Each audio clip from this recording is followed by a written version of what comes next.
مکہ مکرمہ کی دوبارہ تعمیر کے لیے جب اس کی بنیادوں کو کھودا گیا تو اس کی بنیادوں میں سے ایسی کون سی 3 تحریریں برآمد ہوئی؟ ان تحریروں پہ آخر ایسا کیا لکھا ہوا تھا؟ کیا وہ اللہ تعالیٰ کا کیا کوئی خفیہ پیغام تھا؟ اور اس پیغام کی وجہ سے نسل انسانی یا ہمیں اپنی زندگی میں کیا رہنمائی حاصل ہو سکتی ہے؟ یہ سب کچھ جاننے کے لیے میرے ساتھ جڑے رہیے گا اسی چینل پر جس کا نام ہے ایس دینی سٹوریز۔ نبی پاک صلی اللہ علیہ وآلہ وسلم کی جب عمر مبارک 35 سال ہوئی تو مکہ مکرمہ میں زبردست قسم کا سیلاب آیا۔ اس سیلاب کی وجہ سے خانہ کعبہ کی دیواریں جو کہ مٹی اور گارے سے بنی ہوئی تھی ان کو سخت نقصان پہنچا، جس کو دیکھ کر قریش کے تمام سردار جمع ہوئے اور انہوں نے آپس میں بیٹھ کر یہ مشورہ کیا کہ خانہ کعبہ کو نئے سرے سے تعمیر کیا جائے۔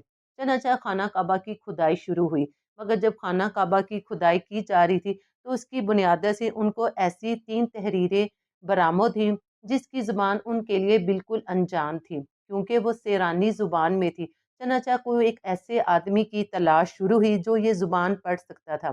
جب وہ آدمی ملا تو اس نے اس تحریر کو پڑھا جس کے اوپر تحریر تھا: میں اللہ ہوں، مکہ کا مالک، جس کو میں نے اس دن پیدا کیا جس دن میں نے آسمانوں اور زمین کو پیدا کیا، جس دن میں نے سورج اور چاند بنائے۔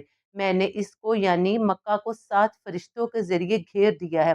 اس کی عظمت اس وقت تک ختم نہیں ہوگی جب تک اس کے دونوں طرف پہاڑ موجود ہیں۔ ان پہاڑوں سے مراد ایک تو ابو قیس پہاڑ ہے جو کہ صفا پہاڑی کے سامنے ہے، اور دوسرا کیکان پہاڑ ہے جو مکہ کے قریب ہے اور جس کا رخ ابو قیس پہاڑ کی طرف ہے، اور یہ شہر اپنے باشندوں کے لیے پانی اور دودھ کے لحاظ سے بہت بابرکت اور نفع والا ہے۔ یہ پہلی تحریر تھی۔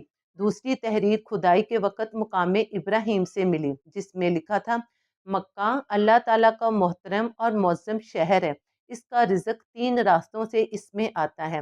یہاں پر 3 راستوں سے مراد قریش کے وہ تجارتی قافلے تھے اور تجارتی راستے تھے جن راستوں سے ان کے قافلے تجارت کے لیے دوسرے ملکوں اور علاقوں میں جایا کرتے تھے۔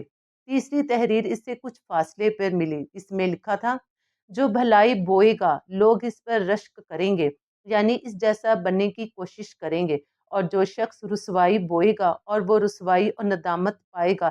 تم برائیاں کر کے بھلائی کی آس لگاتے ہو، ہاں یہ ایسا ہی ہے جیسے کیکر یعنی کہ کانٹے دار درخت میں کوئی انگور تلاش کرے۔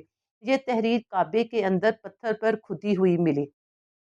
یعنی کہ ان تینوں تحریروں میں اللہ تعالیٰ نے اپنا پیغام واضح طور پر نسل انسانی کو دے دیا۔ پہلے 2 پیغامات میں اللہ تعالیٰ نے اپنی عظمت، بزرگی اور شان ساری دنیا پر واضح طور پر اعلان کر کر بتا دی کہ میں ہی اس کائنات کا رب ہوں، میں خالق ہوں، اور یہ مکہ، یہ خانہ کعبہ میرا گھر ہے، اور جو اس کا طواف کرے گا اس کو نعمتیں ملیں گی۔ اور دوسرے نمبر پر اللہ تعالیٰ نے خانہ کعبہ یعنی کہ مکہ مکرمہ کی بھی عظمت اور بزرگی ساری کائنات کے لوگوں کے اوپر واضح کر دی۔ مگر جو تیسری تحریر ہے اگر ہم اس کو غور سے دیکھیں تو اس میں بالکل واضح طور پر آسان الفاظ میں ہر انسان کو نیکی کرنے کا حکم دیا گیا ہے۔ اللہ تعالیٰ نے صاف صاف کہا ہے کہ اگر ہم نیکی کریں گے تو ہمیں جواب میں ہمیشہ نیکی کی کا ہی بدلہ ملے گا۔ یہ ہو ہی نہیں سکتا کہ اگر ہم کسی کے ساتھ نیکی کریں تو اس کے جواب میں ہمیں برائی ملے گی۔ دنیا کے کاموں میں، دنیا کے دستور میں ہمارے ساتھ بعض اوقات ایسے حالات پیدا ہو جاتے ہیں کہ ہم نے جس انسان کے ساتھ بھلائی کی ہوتی ہے اس کی طرف سے ہمیں تکلیف ملتی ہے، مگر اللہ تعالیٰ کا قانون واضح ہے کہ اگر ہمیں اس شخص کی طرف سے تکلیف ملے تو یقیناً اس بھلائی کا بدلہ ہمیں اللہ تعالیٰ اپنی جناب سے عطا کرے گا۔